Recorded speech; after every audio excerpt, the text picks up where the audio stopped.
And you're watching the Top Intern. Now, this journey has been exciting. It's been a display of creativity, skills, and of course, a display of strategy as well, which is very important in helping to build a business or run a business. Now, this week, our contestants get to take a well-deserved break, especially after all the hard work. Today's episode is all about mentoring. We hope that by the end of today's episode, they would have taken some very important and critical lessons from these very successful business leaders. This again is the Top Intern. It's good to have you join us this afternoon, and we hope you enjoy today's episode. You're welcome. In this special episode, our final 4 contestants make a visit to Dr. Helen Hagan, a distinguished entrepreneur and renowned human resource expert.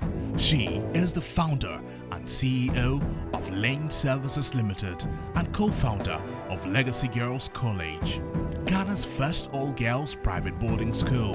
There's more to come right after this break. Many thanks to EcoBank.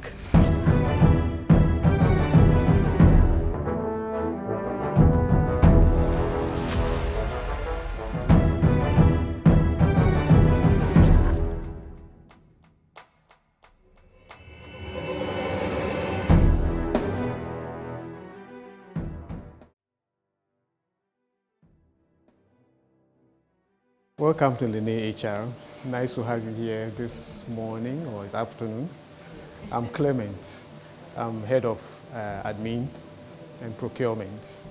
Right. So you are Yesuto. Okay. Can I give you a handshake? And I'm Deladem. You're welcome. And Sandra, you're welcome. Jomo, you're welcome. All right. So please come with me. The contestants arrive at Lane Services, eager to meet the visionary leader behind the brand.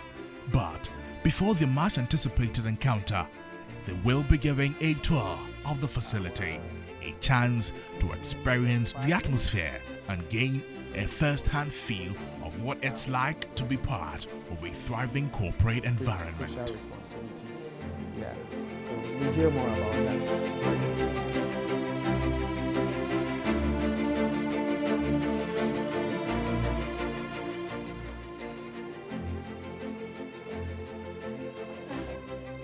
Okay, so this is our outsourcing office, the outsourcing department. So all the outsourcing, we have over 6,000 outsourced staff, and we manage all of them from here.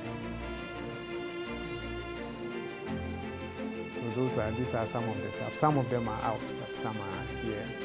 As you can see, they are all very busy. Yeah. And is the department with a dress code? No, today is Wednesday, so we have Wednesday, we dress like this. So the dress code you are seeing today is a Wednesday. It's part of our brand. It's part of our branding, yes. So yeah, that's brilliant. Right.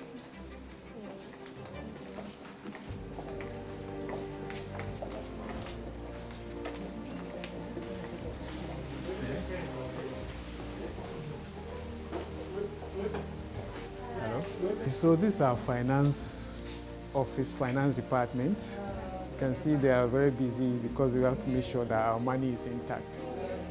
Yeah, so, and again, I said office because the manager, again, is in the other office over there. So it's from that place to this place. So that is the department. Yes. And then we have another one at the extreme end. Also finance. Maybe we'll take a look at that because they are the people who run payrolls also. So they run the payroll. So we'll take a look at that. No, for external. Just like the contestants were about to meet their mentor, they were caught up in a surprise stretch break, a daily routine at Lane Services. Here, every staff member steps away from their desk to gather in a common area for a guided stretch session. So as part of our staying healthy, right, we work from morning and then at noon we come out to stretch. We do a little bit of exercise to circulation, and then we say hello to our colleagues. So we call it stretch and connect. Oh no, it's optional.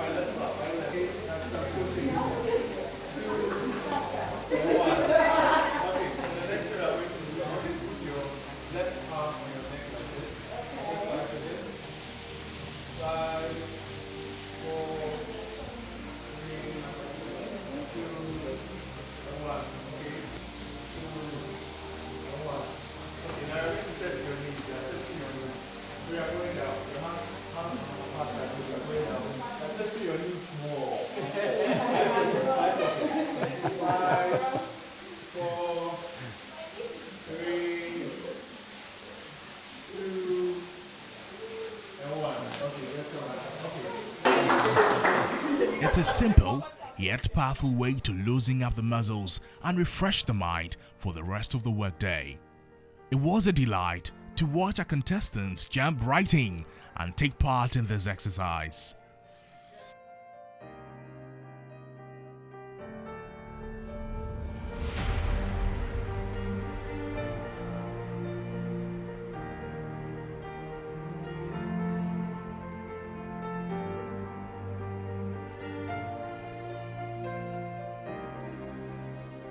Alright, so let's go downstairs, and then before you go, I'll gift you with one of my leadership books so that you can read it. You can feel the excitement and anticipation while you're still watching the Top in 10. We'll be right back with a lot more.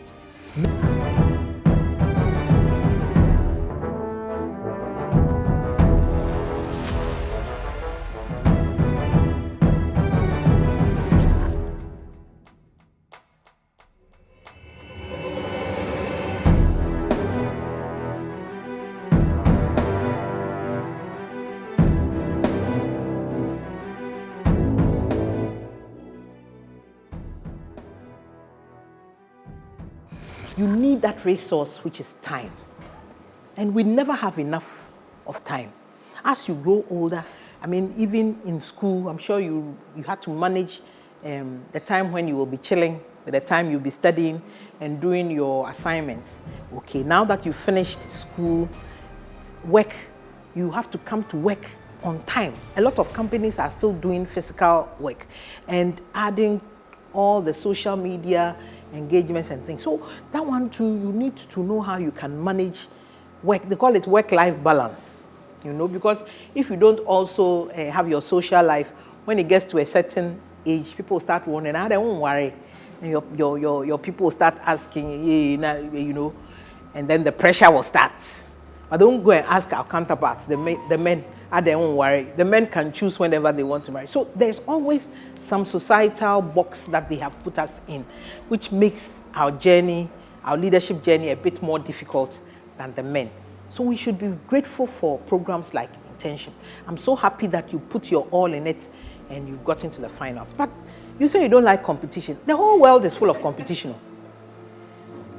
You don't like it, but you are in it. So that's why you have to develop some skills to be able to overcome the things that you don't like. You don't focus on your negatives or your shortcomings. The ones that are good, that's your strength, that is what you should focus on and build on. So I would just like to give you an opportunity to ask me questions. And then by God's grace, we can have another opportunity. I have a program which I call the Nstroma program. Nstroma means stars. So this is something that I developed because we realized that all of you at different levels can mentor other people. Now you can mentor those who are in the university, teach them how to manage life. You know, those who are in the secondary schools, when you go to the university, it's a whole different ball game. Nobody is going to ring the bell for Rising Bell. You can choose not to go for lectures. You can choose to do whatever you want to do. But at the end of the day, if you don't pass, it is not because somebody regulated when you should wake up and when you should get up and study. The same thing with life, beginning of life. The men can come to your room, whatever time they choose, they can go. And the decision to go with this, decide when to have a boyfriend and when not to have a boyfriend, it's all your decision. And if you're not careful, you make the wrong choices. You understand?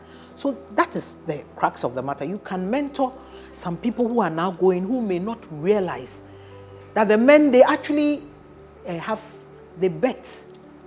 They do some bets. So, that girl, no. You know, we don't know that. So they come in all shapes and sizes. So you can mentor those younger people now that you are, by God's grace, out of the university arena. Teach them to focus on their books and balance relationships with the men and with the girls. And then when you also get to the workplace, it's about, you know, a lot of you now, You know, always you have your, your ears, and you are busy minding your own business. We old school people, we don't like that too. We see that you are not paying attention. Meanwhile, your AirPod is in your ear. You know it doesn't affect anything. But your supervisors will think, Mami Way, she's not paying attention, she's not working much. So you must understand the dynamics and the changes in the scenes and the environment, and work and have the wisdom to work accordingly. So when you get the opportunity, understand the first place will get an opportunity to work as an intern in a place of your choice. And when you get there, you should know that it's not everybody who knows about internship. Some people will just leave you to your own devices. So when you go to a place and they don't have a plan for how you can become an intern, it only means then that you will have to take charge. You go and ask for work. Yes, sir, I'm sitting down and minding my own business. When they bring me work, I'll do it. You can choose, be very observant and find somebody in the organization. You go to the person and ask the person to mentor you. You know, nowadays the young ones, when you try to mentor them, they are the ones who rather make you follow them. It's as if you are doing them a favor. So to set the question and answer tone, I've dogged this thing. Did you do anything on the internship definition? We'll give you to go and read at home. It's good. So all these are there. Why become an intern? Entrepreneurship. I've already explained why you should choose which one you want to the path who is an intern. So we'll give the thing to them so that I can manage my time better. And so one of the questions I thought you should ask, after I've asked this question, you ask your own questions, okay? What is the biggest challenge you faced in your leadership journey so far, and how did you overcome it? So this one debunks the fact that leaders are future leaders. We brighten the little corner where we are. We lead by example. So depending on whether you want to, you can be a leader now. Some people decide to be followers, which is also okay. But we want more leaders than not. Okay, so what is the biggest challenge you have faced in your leadership journey so far, and how did you overcome it? I answered it. So listen, one of the biggest challenges I faced was learning to trust others while still maintaining the vision I had. As a leader, especially early on, it's easy to believe you have to do everything yourself. But I quickly realized that leadership is about leveraging the strengths of those around you. Overcoming this meant embracing collaboration and asking for help, something that many young leaders struggle with. So we do appreciate that there will be leaders, but there will be younger leaders and there will be older leaders. All right. So overcoming this meant embracing collaboration and asking for help, something that many young leaders struggle with. It was about letting go of the idea of doing it all, in quotes, and instead building a strong team around. If you don't have anybody following you, you're only taking a walk. Every leader has some following. Please, you understand? Some people may have just one following, but it's still a following. Okay, so who want to ask the first question? So, Doctor, please, what is the most significant risk that you've taken in your career path, and was it worth it? Some of the risks, thankfully, have yielded positive results. So some did not. Which one do you want to know? I want the most significant that we can Significant, okay. All right, so I took a risk when I decided to stop my work, which was an international organization, and come and start learning. There was no blueprint. Nobody had started an HR company in Ghana. And so there was no way I could compare and say that, oh, after 2 years, maybe it will do well, or after 6 months, it will do well. There was no blueprint. So that, I believe, was a risk in itself. Being a head of department in an international organization with, provision of car and everything, unlimited fuel, all those things. and to go and start my own business, that was very risky. But by God's grace, and it's the first time. And you know, when you are taking such a stand, you don't do it impromptu. You ask for advice from people, and a lot of people said, "Oh, I should wait when I was older." This was when I was 30. You know, said when you go on retirement, then you start. Everybody does that. Ellen doesn't do what everybody does. So, but there was one friend I had. She passed on a year and a half ago. She said, Abraham, when God told him to get up and go, he didn't even know where he was going, but he got up and went. So if I feel strongly in my spirit that that is what I should do, I should start, and God will be with me. So she's called Abigail. She was called. So I took the plunge. All right, who's next? Hi, Doctor. So my question is related to the answer you just gave. So starting a business like the HR, I would like to understand what was the motivation?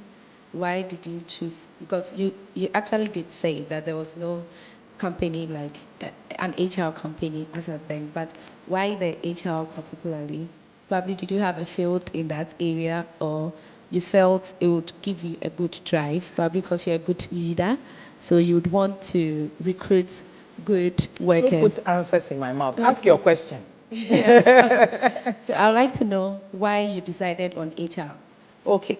So I was working as the head of HR in the organization, that international organization I mentioned. As I said, it was called SGS Ghana Limited. It's a Swiss company.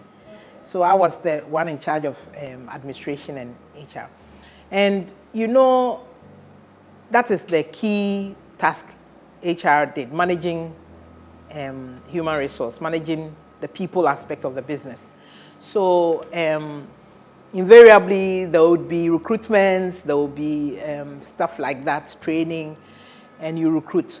So what happened was that my friends, my family, church members, they got to know that, you know, I could look for jobs for people, because then there was a network of, in those days, we were calling them personnel managers. A network of personnel managers in different organizations and stuff. So we could connect the dots. Even if I wasn't recruiting in my company, I knew somebody who was. So I would invariably, hey, we here accountant, oh, we here secretary, oh, we here, you know. So we would connect it. So people were asking me to look for jobs for their children, their nieces, their nephews, for themselves, you know, all those things. So I started thinking, there needs to be an interface between those who are looking for jobs and those who provide the jobs, because it would help. A lot of time would be saved if we could do a short list and present people with, you know, the right fit. So that's how the idea formed, because I was doing it already, just that I wasn't charging for it. And you know what entrepreneurs do? They look for people's problems and solve them, and then make money out of it. You are the girl. Yes. I want to ask, how did you handle disappointments when they come? I believe that we all see the achievements you have, but were there disappointments, and how did you handle them? Oh, yes. You know, God said that in this life you face trouble, but take it easy. I have overcome the world. So those of you who don't have problems, I'm happy for you. But as for the problems, they come at every turn. It's either sickness or somebody you trust failed you. Your question is, have I ever been disappointed? And what was it? How did I handle? Oh, you cry small and you move on. One of the things that I found very difficult to move on, or one disappointment that really hit me. I'm quite attached to my staff. You know, we tend to become family. And there was one gentleman I developed over the years. And you know, God brings people to you for different seasons, for different purposes. So I took him through his education, and he became a chartered accountant. He came from way below and became a chartered accountant. And he rose through the ranks. He rose through the ranks and became the head of finance. cut a long story short, what did he do? Oh, it's only leaders who develop leaders. So if you leave Upon Kenya, he stole money from us. And he was caught red-handed. And he was a big man. And if you go to him, head of finance, if you go to him to go and ask for 20 cedis, you have to show, they used to call him last killer. He won't, 20 cedis, I mean something as small as that. Oh, farmer, you bring approval from here, approval from here. Meanwhile, he was stealing huge sums of money. And seeing this big man reduced to that kind of, like a common thief, was difficult for me. Just like destroying something that God has helped you to develop. So of course, it was difficult. Yeah. It was difficult to sack him. Yeah. Was he sacked eventually? In this office, you need to ask.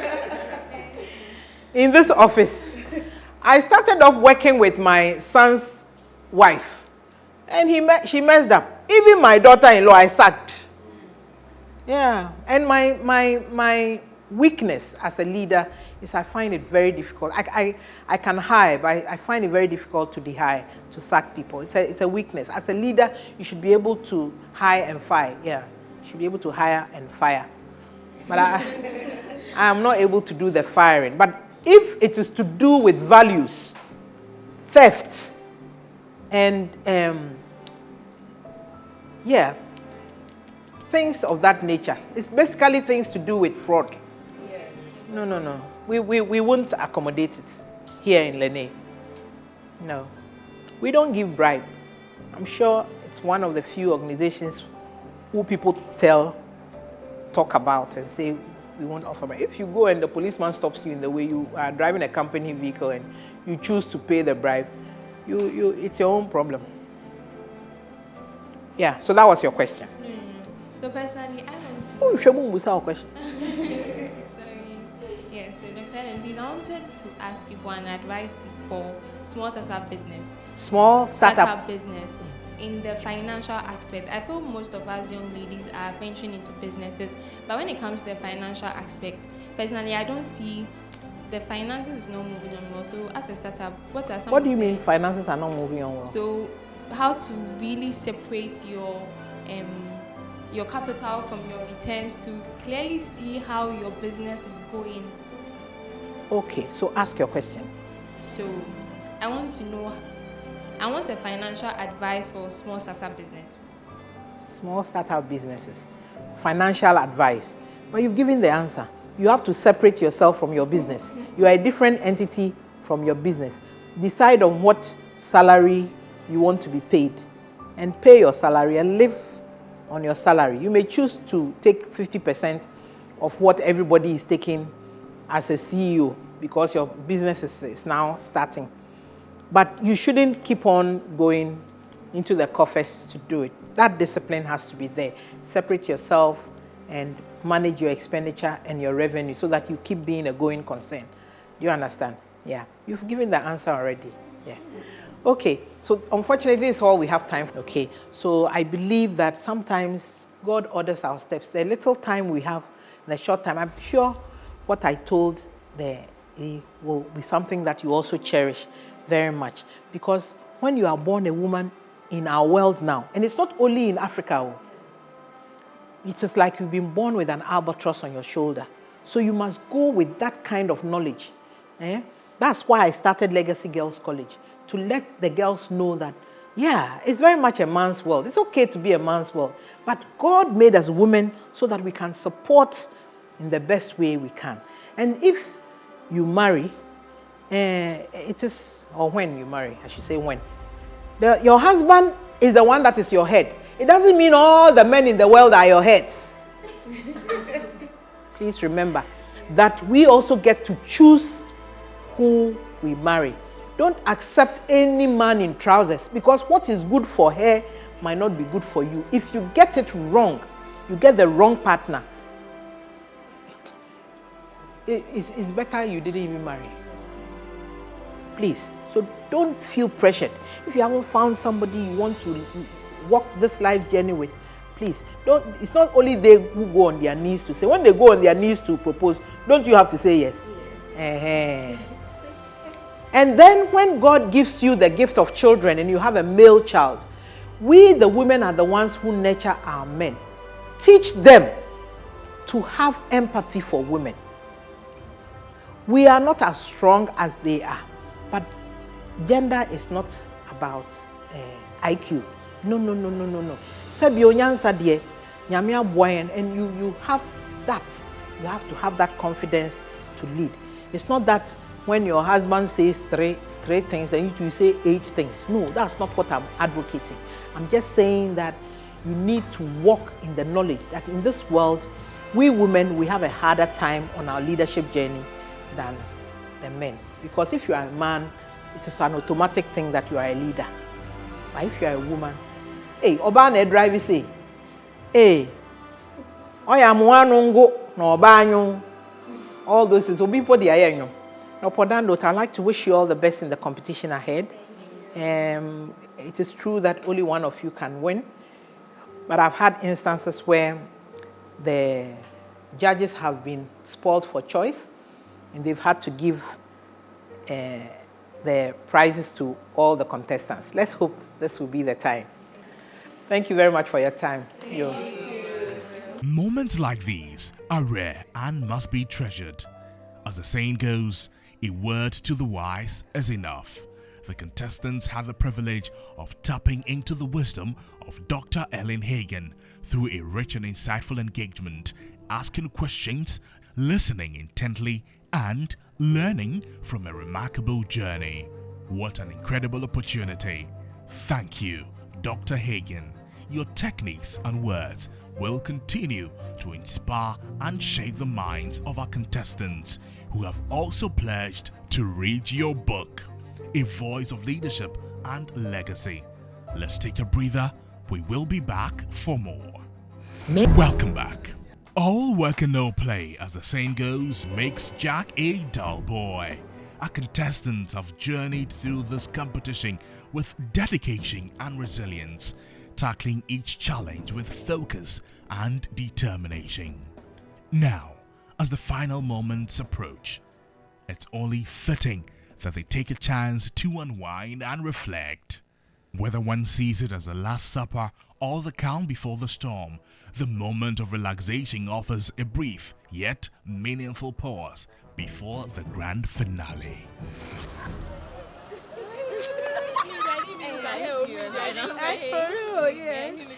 Hi everyone. We just returned from Lene's HR services. We had a very interactive, educative and mentoring session with Dr. Ellen Hagan. And we are currently at the entertainment side to have fun. Unwind after the long weeks of training and tasks. Everything they just said, so just come with us and watch us have fun.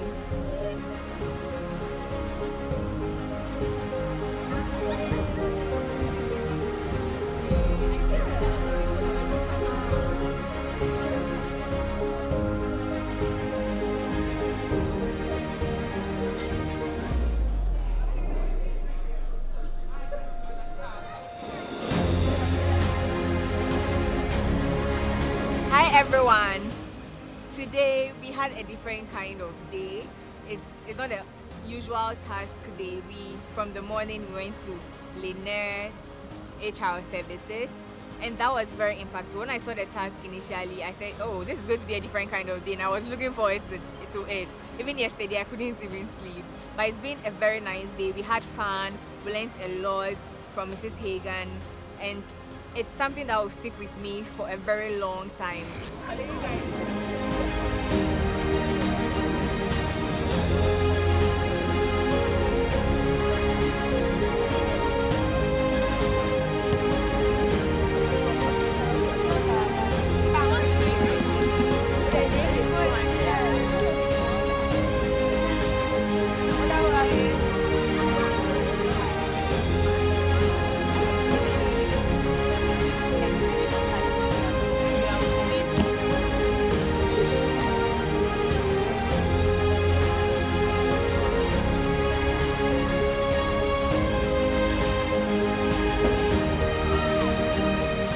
everyone. So when I saw today's message about what we're doing, I was so glad. I was literally dancing in my room. Yes, because for the first time we get a very stress-free day, though we had to meet the co-founder and then the chief executive officer for Lena Services, Lena HR Services. It was a great one, and I'm glad I was able to meet her in person. And also, when we were at Bliss, everything here was spectacular. From the gaming side to the food, I enjoyed everything. It was a great day. Yeah.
Hi everyone, today has been a very amazing day.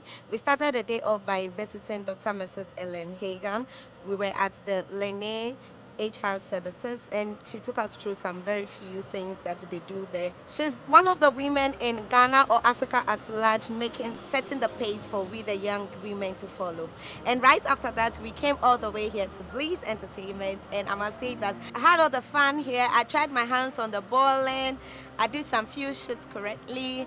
I got tired at a point. I didn't go for the trampolining, but then the food was superb. I love food, so it was very nice. But all in all, I love to say that today's session was very relaxing for us, considering all the other weeks of back-to-back tasks. And today we just had fun, relaxed, and enjoyed ourselves. Thank you all, and see you at the grand finale.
What an insightful episode this has been.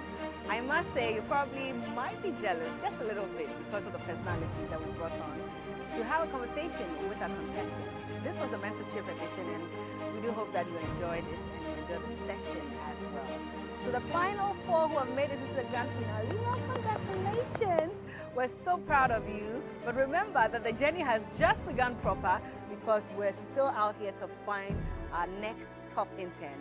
Could it be your favorite? Well, the next time you see us, we'll be finding that winner. So all the very best to all of them. This has been the Top Intern. My name is Bella Moody. And now, the grand finale of The Top Intern comes on TV3 this 24th of April at 8 p.m. Who will win The Top Intern Season 2?